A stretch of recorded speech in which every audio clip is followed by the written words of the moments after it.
আপনি যদি আফ্রিকার গ্রাম বা ছোট শহরের রাস্তায় ঘোরেন তাহলে নিশ্চয়ই লক্ষ্য করবেন এমন সব গাড়ি চলাচল করছে যেগুলো দেখে মনে হয় যে কোনো মুহূর্তে ভেঙে পড়বে। গাড়ির দরজা ঝুলিয়ে আছে, উইন্ডশিল্ডে ফাটল, এক্সজস্ট পাইপ থেকে কালো ধোঁয়া বের হচ্ছে, আর বডিতে এত দাগ আর জং যে কোনো একজন নরক থেকে ফিরে এসেছে বললেও ভুল হবে না। কিন্তু এই ভয়াবহ অবস্থা সত্ত্বেও এসব গাড়ি প্রতিদিন হাজারো মানুষের যাতায়াত ও পণ্য পরিবহনের একমাত্র ভরসা। এই গাড়িগুলোকে বলা হয় হাইপার সেকেন্ড হ্যান্ড ভেহিকেল, কারণ এগুলো প্রথম দ্বিতীয় নয়, মাঝে মধ্যে 25-26 হাত ঘুরে আফ্রিকা এসে পৌঁছায়। ইউরোপ বা মধ্যপ্রাচ্যের যেসব গাড়ি রাস্তায় চলাচলের অযোগ্য হয়ে পড়ে বা যেগুলো স্ক্র্যাপ হিসেবে ঘোষণা করা হয় সেগুলোই পাচার, ডোনেশন বা বৈধ রপ্তানির মাধ্যমে আফ্রিকান দেশগুলোতে পৌঁছে যায়। সেখানে স্থানীয় কারিগরেরা সেগুলো বিভিন্ন ভাঙাচোরা যন্ত্রাংশ জুড়িয়ে জোড়াতালি দিয়ে চলার উপযোগী করে তোলে। এসব গাড়ি অনেক সময় একাধিক মডেলের পার্টস দিয়ে তৈরি হয়। একটি গাড়ির বডি হয়তো টয়োটা, কিন্তু ইঞ্জিন কোনো পুরনো নিশান ট্রাকের। হেডলাইট আছে একদিকে, নেই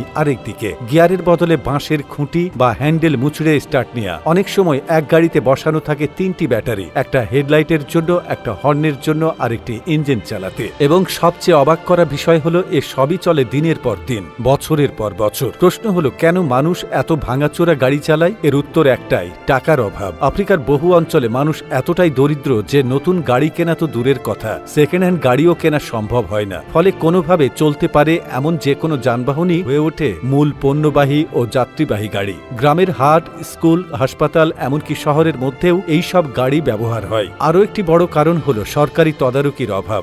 বহু দেশের ট্রাফিক পুলিশ বা আরটিএ কর্তৃপক্ষের তেমন কার্যকর উপস্থিতি নেই। কোনো গাড়ি রোড ফিট আছে কিনা, ব্রেক কাজ করে কিনা, বাতি আছে কিনা, এইসব কেউ দেখে না, যার ফলে ভাঙা গাড়ি রাস্তায় বের করাও কোনো অপরাধ নয়। তবে এর পেছনে একটুখানি বুদ্ধিও রয়েছে। আফ্রিকার মেকানিকদের কারিগরি জ্ঞান অত্যন্ত উন্নত। তারা সামান্য সরঞ্জাম দিয়েই অনেক সময় অসাধ্য সাধন করে ফেলেন। তারা জানেন কিভাবে একটি প্রায় মরিচা পড়া গাড়িকে আবার সচল করে তুলতে হয়, অথবা কিভাবে বাইকের ইঞ্জিন দিয়ে ছোট ভ্যান চালাতে হয়। এই উৎপাদনশীলতা হয়তো আধুনিক প্রযুক্তির সঙ্গে মেলে না, কিন্তু প্রয়োজন আর সংকটের মধ্যে এটি এক প্রকার গরেজ ইনোভেশন। তবে সমস্যা হচ্ছে এসব গাড়ি নিরাপত্তাহীন। এসব গাড়িতে না থাকে কার্যকর ব্রেকিং সিস্টেম, না থাকে ইনসুলেশন, না থাকে জরুরি সিগন্যাল। দুর্ঘটনা ঘটলে সাহায্য পাওয়াও কঠিন। অনেক সময় গাড়ি রাস্তায় থেমে যায়, টায়ার খুলে পড়ে বা পুরো বডি উল্টে যায়। যাত্রীদের জীবন ঝুঁকিতে পড়ে প্রতিনিয়ত। তারপরও এসব ভাঙা গাড়ি চালিয়ে মানুষ নিজের জীবন চালায়, কারণ তাদের কাছে এটি কেবল যানবাহন নয়, এটি উপার্জনের মাধ্যম, তাদের পরিবারের বেঁচে থাকার রশি। কেউ কৃষিপণ্য বাজারে নিয়ে যায়, কেউ স্কুলে বাচ্চা পৌঁছে দেয়, কেউ হাসপাতালে রোগী আনে